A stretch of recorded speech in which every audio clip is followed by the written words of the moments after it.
Bob says, we had our 2.5 for a month now and love it. Notice a few times where it feels like the inside temp drops a few degrees while at 130. Bumping it up to 133 seems to go away. Yeah.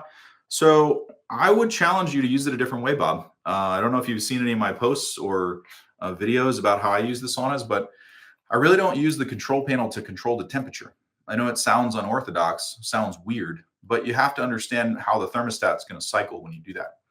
So when you're at 130 and you say bump it up to 133, there's like a float zone with the thermostat. Like, just because if it's at 130 and you have the thermostat set to 131 or 132, when it gets close to that threshold, it's going to trip the relay to go ahead and cycle the sauna heaters off, because the sauna heaters are going to continue to heat up just a little bit, even once that thermostat threshold is reached, right? So it takes a minute for them to cool down, which in turn will trigger the thermostat the other way and have the heaters come back on. So what you're experiencing is basically thermostat cycling. I think a lot of people are unaware of this is happening. I would recommend you try this. Turn the sauna on, however you usually preheat it. Preheat it to just set the temperature control panel to the max. So if it goes to 150, set it to 150. When it's 125 or whatever temperature, 135 that you usually get in at, get in. When you're in there and you're happy with the temperature, whether that's 130 or 133, just crack the door a little bit.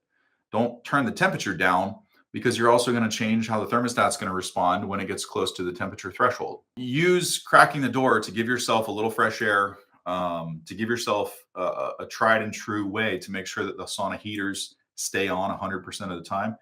It's going to dramatically change your sauna session if you've been experiencing heaters that are cut short on your sauna session. Meaning, if you do a 30-minute session, right, but half the time, like 14 or 15 minutes of that, you've been doing cycling because the temperature is set too low, you're actually not gonna get like a complete session, because you're not getting infrared the whole time.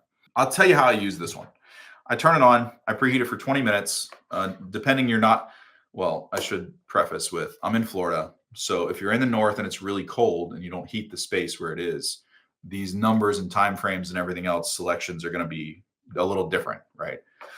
So I would heat this up for 20 minutes, go make my sauna drink, go get my towels ready, do whatever I got to do, come back 20 minutes later. But I'm preheating this to max temp. So I got it to set to 150, 149, whatever it is. And I leave it on that the entire time, right? So 20 minutes later, I come back, the sauna is ready.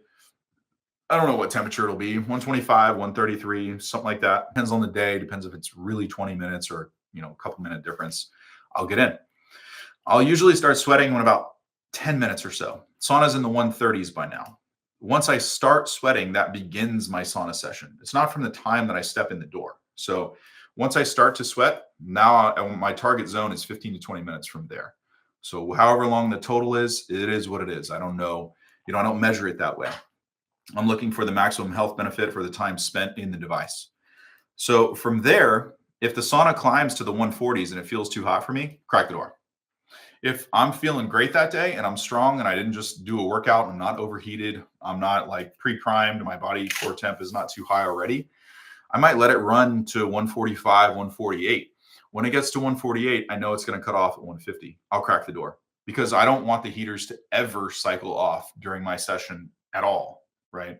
So I'm using it a different way. I hope this makes sense.